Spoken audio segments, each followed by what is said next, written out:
Om Swastiastu. Eh, Baik, kita bertemu lagi.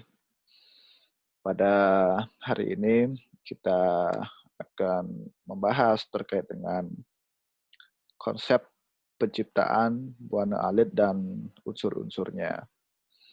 Jadi sebelum kita memahami secara lebih detail terkait dengan buana alit, kita harus mengetahui terlebih dahulu apa sih itu buana alit.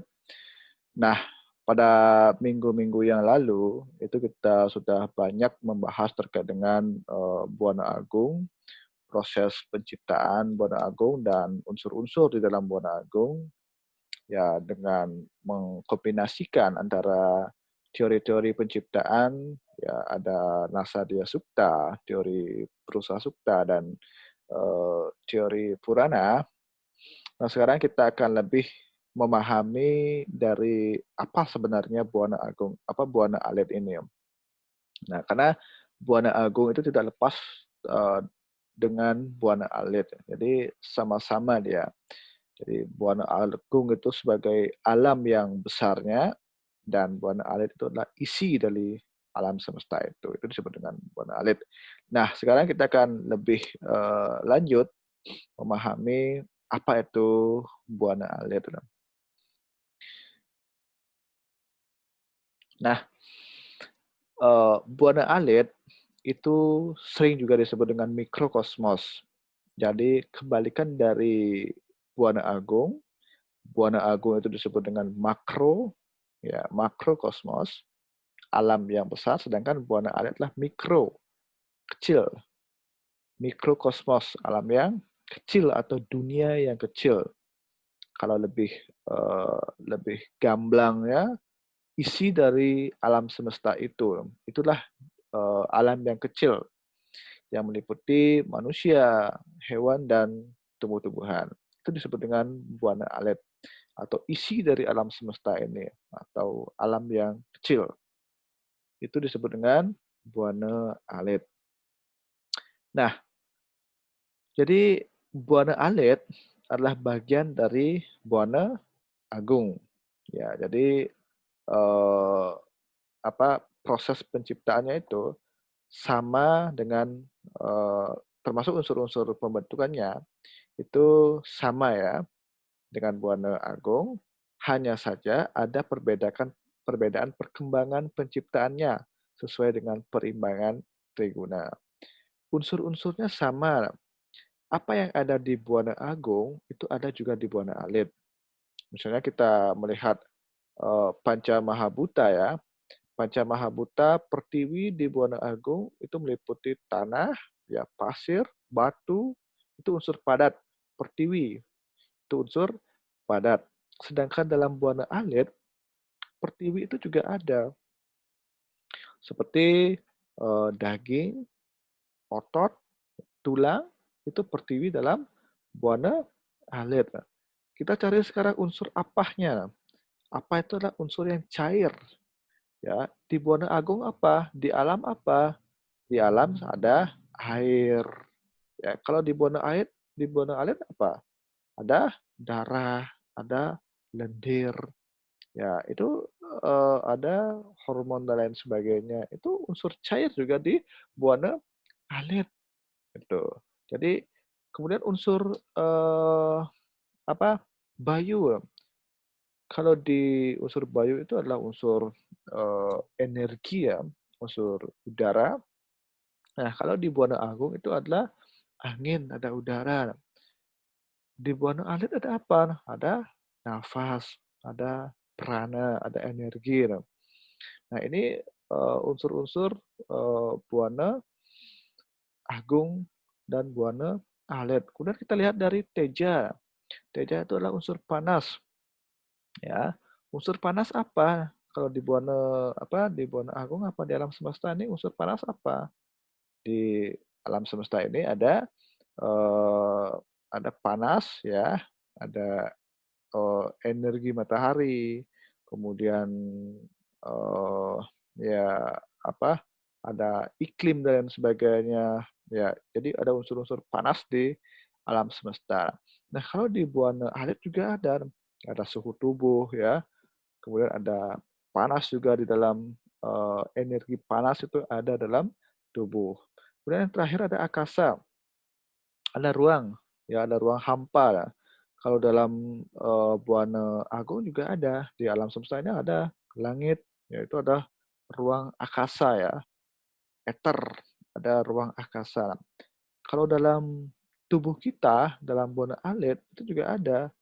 Nah, dalam Buana Alit itu ada, kerongkongan, ada langit-langit dan lain sebagainya, ada ruang-ruang ya. Jadi sama, apa yang, ada di alam semesta, apa yang ada di makrokosmos, apa yang ada di alam yang besar, itu ternyata ada juga di alam kecil.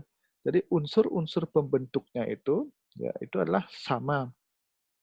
Ya, jadi unsur-unsur pembentuk di, Buana Agung sama dengan unsur-unsur pembentuk di Buana Alit, gitu. Nah sekarang, eee, jadi setelah tercipta Brahmanda-Brahmanda termasuk bumi, maka selanjutnya terciptalah makhluk hidup yang berawal dari makhluk hidup yang terendah sampai dengan makhluk hidup yang tertinggi. Sekarang kita khusus, mempelajari terkait dengan makhluk hidup ya.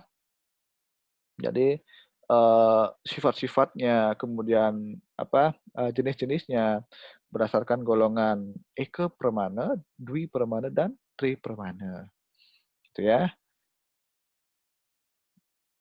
Nah, jadi dari proses penciptaan Purusa dan Prakrti dengan unsur-unsurnya sampai dengan Panca Mahabhuta dengan sifat tamas yang mendominasi, kemudian terciptalah kelompok Eka Pramana atau tumbuh-tumbuhan. Selanjutnya, jika semua unsur penciptaan tersebut lebih banyak guna rajas, maka terciptalah kelompok Dwi Pramana atau hewan atau binatang. Terakhir, dengan perimbangan Satwam, Rajas, dan Tamas yang sesuai dengan dalam keadaan seimbang, terciptalah kelompok Tripermana atau manusia. Itu. Nah, sekarang kita eh, akan lanjut terkait dengan kelompok Eka Pramana. Jadi, kelompok Eka Pramana itu adalah kelompok ya makhluk hidup yang hanya memiliki satu kekuatan dalam hidupnya, itu kelompok Eka Pramana. Jadi, kelompok Eka Pramana itu hanya memiliki satu kekuatan dalam hidupnya, yaitu Bayu. Ya, hanya memiliki energi saja. Dia tidak memiliki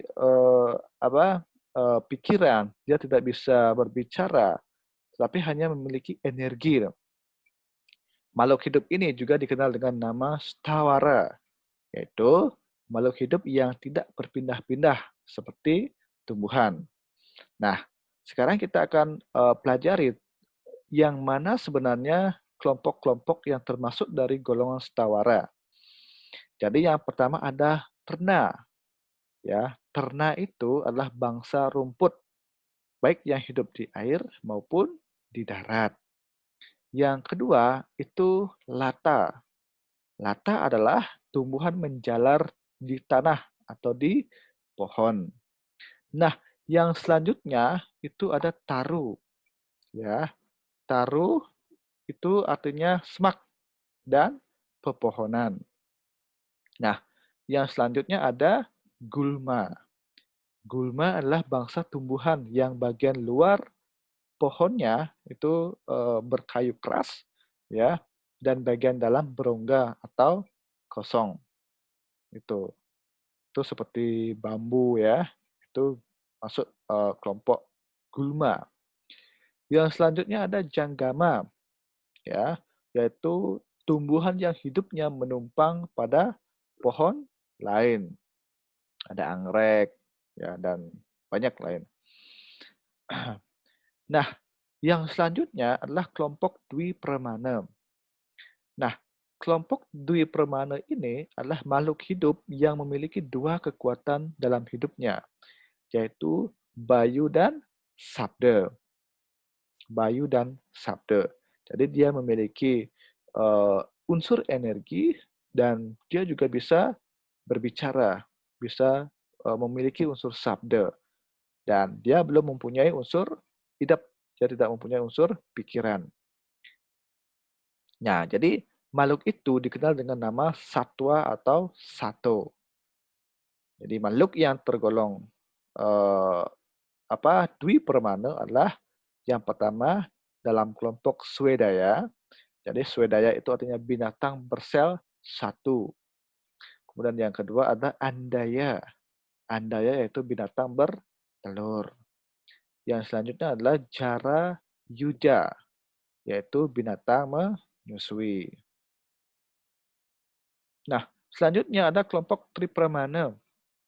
Jadi, kelompok Tripramana ini adalah makhluk hidup yang sudah memiliki 3 kekuatan dalam hidupnya, yaitu Bayu, Sabda, dan Idap.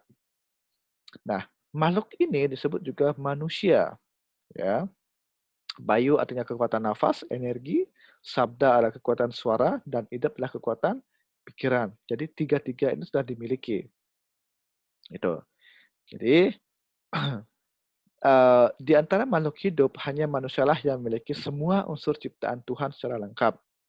Sekali lagi, yang hanya memiliki unsur ketiga unsur ini hanya manusia, baik unsur terhalus sampai dengan unsur paling kasar.